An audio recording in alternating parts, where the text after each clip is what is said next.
Heading into turn 3. They're side by side. He's underneath the white line. Oh, he wiggled. Here comes Biffle on the high side. Oh, look out. Oh. Pinched. This is going to be big. Keselowski Watch your mirror, crosses out. survives it. But the 18 of Denny Hamlin does not, and neither does Biffle. I don't think Denny Hamlin saw Biffle on the outside. I think you're absolutely right. And I'm not sure he could do anything about it in that position because your car gets so loose coming up out of that corner. What happened here? You're making this move. Yeah, Denny Hamlin sees the car on the inside. It's a very vulnerable spot Greg Biffle puts himself in, but he's going for the win. You know what, guys? We always talk about risk reward. This year's Indianapolis 500, Mario Marias and Marco Andretti in the very first lap, the same kind of deal, and the risk wasn't worth it at that time. But now we're talking about 9 laps to go in this race, and Biffle is trying. Yeah, he's just trying, and you can see Denny Hamlin was having to use the whole racetrack to come to get out of that corner without getting out of the throttle. He's going to be able to clear the 88, but he didn't know that Greg Biffle had come up on his outside. Look at the move Keselowski makes to stay out of this, though. Junior. Here comes Junior, right behind the Joe Gibbs Racing duo. Trouble. Keselowski has spun and coming back onto the track, and gets tagged. That's a hard lick right there. Heavy damage to that whole right front corner on the 22 of Brad Keselowski. Like Josh Wise in that 39. And Josh, the whole front end of that Mustang is just shoved back. Let's go back and show you exactly what happened. I see a little jockeying by Landon Castle. Actually kind of made an abrupt move in front of Keselowski. We saw that on the back straightaway too. And then, wow, what a hard hit. Well, Josh Wise just nowhere to go, just piles in there. It looked like Todd Bodine ended up with some damage on the front of his car there. I believe that's who that was that came in and got into the back of Josh Wise then. From high above in the blimp. You're right, Landon did just come down a little too much.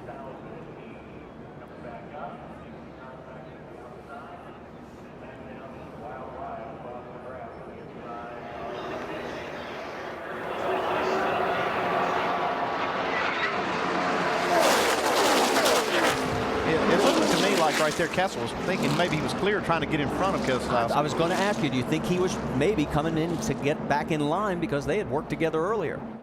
Wow. The start-finish line, it only took 5 miles. That's Steve Park. Steve Park gets spun around. Back up into the wall he goes. Wow, that was a tough blow. Hope Steve's okay. Mike Bliss, the 16 truck. Express Motorsports, you see some fire under the hood. Knowing that nothing good was going to come of it. You can see him getting on the inside of Fedewa, and Fedewa just adjusting his line just enough to mess Steve up. I mean, Tim he didn't even know Steve was there. He made a small adjustment in his line. Steve had to react to that. Boom. Gets into the side of him and wrecks. Yeah, it wasn't a situation. Here comes the impact. You can watch slow motion. God. Wow, look at the 16 truck buckle. Look at the damage to the left front corner of that 67 truck of Steve's. Violent. Thank the Lord for the safer barriers. Pretty hard hit by the 07 of Eric Norris. And he wins the Sirius satellite radio at the Glen. Look at Dale Jr. Jeff Gordon spins off the last corner. Jeff Gordon is spun coming to the checkered flag. He's not going to make it to the start-finish line unless he can fire it up. And look at all the cars coming by him and all the positions he's losing.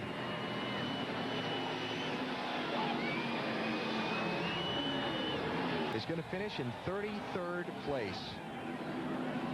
Here comes through the corner. He's out of gas, but he's trying to keep the car going to get to the line, and there they make contact, and he once again moves over in front of 29, and around he goes.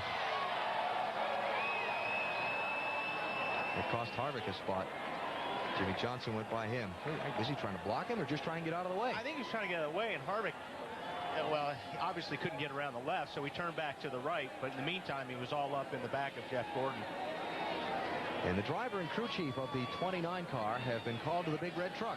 High in the racetrack, trying to get him in the marbles a little bit. We're going to find out how slick that turn is. Car in the wall already.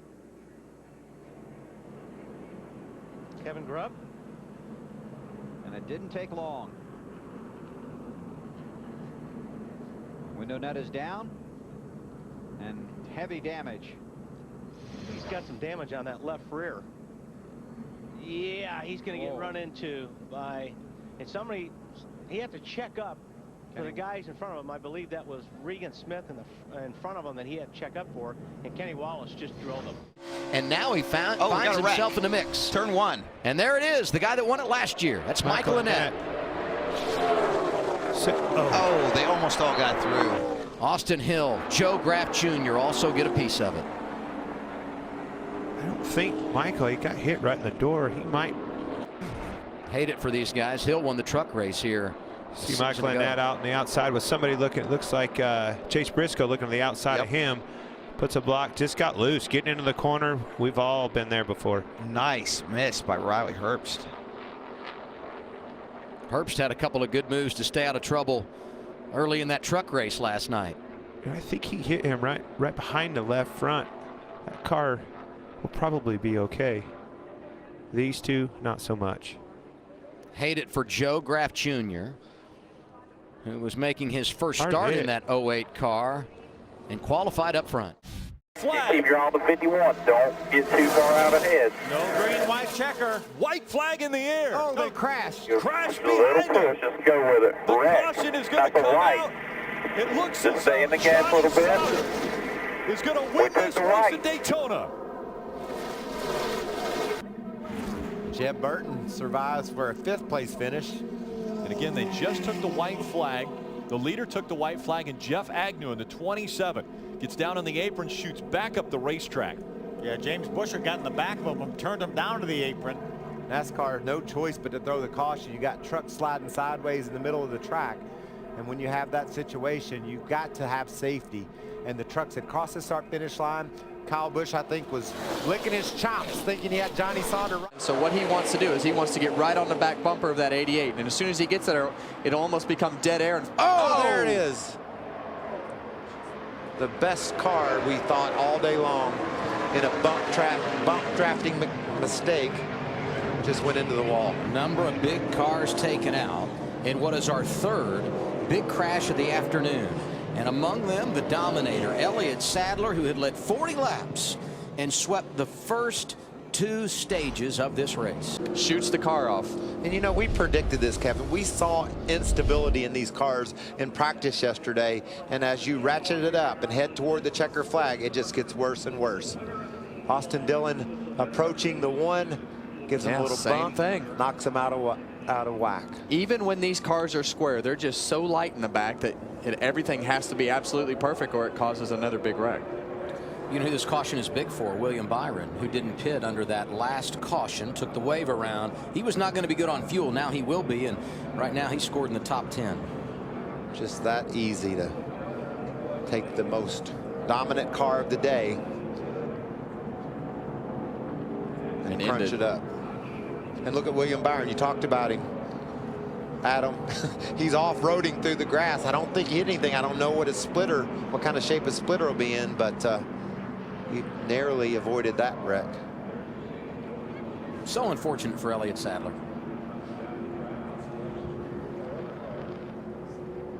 You see Joey Gase, Ray Black Jr., Ryan Sieg, Ryan Reed, just mowing the grass down that back straightaway. Oh, trouble right here, guys. Front straightaway. Around goes the 09. Landon Castle goes for a big slide in the grass. Hold the brake, hold the brake, hold the brake, hold the brake. Caution is out. Guys, be ready. Oh. Spine's torn up bad. What the hell? He's just running. Coming off turn 4. Landon moves up a little bit, and Regan sees an opportunity to get down under him. And I think that the 09 of Castle is going to come down right into the nose of Regan Smith, and that's what turned him around and sends him down through the grass. Yeah, Regan Smith in the 78 kept moving down, trying to avoid it. Yeah, you got to give the guy room right there. He slid all the way through. Now, that obviously destroyed the front end of that car there. He never hit nothing till he got down here going off into turn 1. But it was destroyed pretty much just through the grass. He's trying to drive out of it right here. He says, okay, I'll let off the brake, let off the brake. There's a better look at the contact. Well, he's in the gas all the way to here. Yeah. Wow. She went airborne when she landed. It landed right on the nose. not going to steer too well at this point. Boom. Here's from our Fox Exmo. Watch this. Too much air. Yeah, when that thing went across that little quarter-mile track, that's when she gets airborne. Yep. Boy, Dave Blaney in that 22 car just drove it down into 3, and he's going to lose all kind of positions. In fact, Ward Burton got sideways. Tony Stewart gets damaged. Caution is out. Ward Burton in the 4 was trying to stay the first car 1 lap down, and he got hard into Ricky Rudd. Yeah, he just gassed it up at not at a good time. And it all started getting into turn 3 when Blaney got in there, washed up the racetrack with the front tires just sliding and smoking. A couple of Virginia gentlemen pile it up here in turn 3. Watch the 4 of Ward Burton. It all happens surrounding him as he trails Blaney. Blaney locks the brakes up getting into 3. That slows his momentum down. Here comes Ward, and he's just trying to go 3 wide, and there's not enough room. Ooh. Turns Ricky Rudd. Boy, Blaney was lucky. And Tony gets a little piece of it. Darrell, I'm not sure I can pin that on Ward. I believe Sterling Marlin might have gotten the back of Burton and turned him around. Did he bump him? I think so. Marlin's in the 14. Oh, yeah, you're right. He pushed the left rear around on the 4 car, turned the left front down into Ricky Rudd, the 88. Did you see that little clip that Blaney got right on the left rear corner of the bumper, man? And there's Tony. He gets a piece of it. Yeah, we'll see here. 14 gets just a little bit into the 4, gets him loose, and when he corrects it, goes right into the 88. And then Marlin almost got turned around by Kurt Busch, and Tony Stewart could not avoid Burton. And here's Blaney. I see he did spin. He's coming down through here. He just got clipped. And Montoya got turned around, and you see Truex as well. Now they're pushing Truex's car out of the grass. I guess it's trying to refire, but you're in the middle.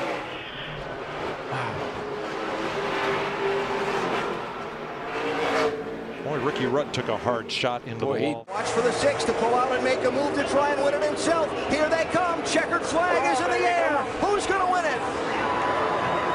Oh, trouble. Austin Dillon spins. Kurt Busch wins. Oh, a hard hit. Oh, another hard.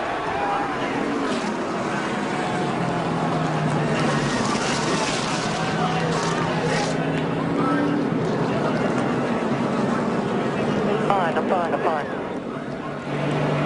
It's good to hear. Everything, any opportunity, but Ricky Stenhouse was there to pick him up and push. And speaking of pushing, a lot of that happening right here at the end. A couple of hard hits here for Austin Dillon. One right here. That's Kyle Busch. Fortunately got him in the front wheel instead of squaring that door. And then that one. Wow.